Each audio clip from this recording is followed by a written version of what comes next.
दिवाली का समय था। शर्मा परिवार में चिंटू और उसके पापा एक विषय पर चर्चा कर रहे थे। पापा पापा। बोलो चिंटू बेटा, क्या हुआ? चलिए ना पापा, जाकर कुछ पटाखे लाते हैं। मेरे सब दोस्तों ने पटाखे लाए हैं, सिर्फ मैंने ही नहीं लाए। नहीं बेटा, इस साल हम पटाखे नहीं लाएंगे, उससे बहुत प्रदूषण होता है। उतने में चिंटू के दादाजी आकर पूछते हैं,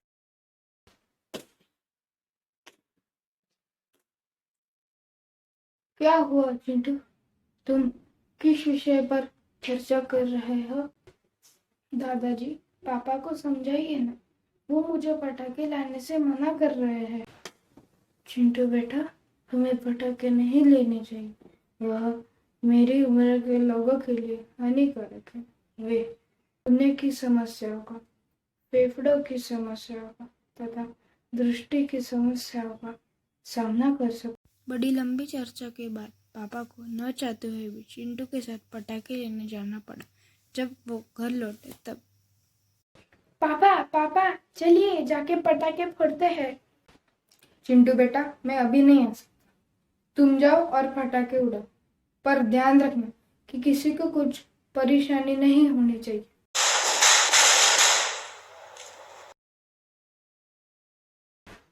बच्चा बच्चा। क्या हुआ दादाजी, आपने क्यों चिल्लाया? चिंटू बेटा, जरा जोर से बोलोगे, मुझे कुछ सुनाई नहीं दिया। क्या हुआ दादाजी, आपने क्यों चिल्लाया?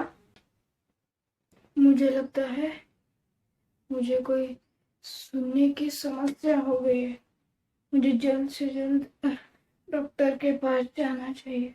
पापा दादाजी को अस्पताल लेके गए, पर वह कुछ काम का नहीं, क्योंकि दादाजी बहरे हो चुके थे। मुझे खेद है कि मेरी वजह से दादाजी बहरे हो गए।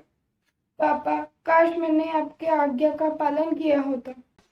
चिंटू बेटा, अब खेद करके कुछ फायदा नहीं, दादाजी हमेशा और हमेशा के लिए बहरे हो चुके हैं।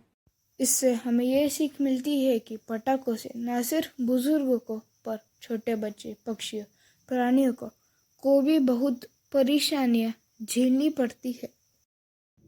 पटाखों से बहुत कचरा फैलता है, जो कि पर्यावरण के लिए धोखेदायक है।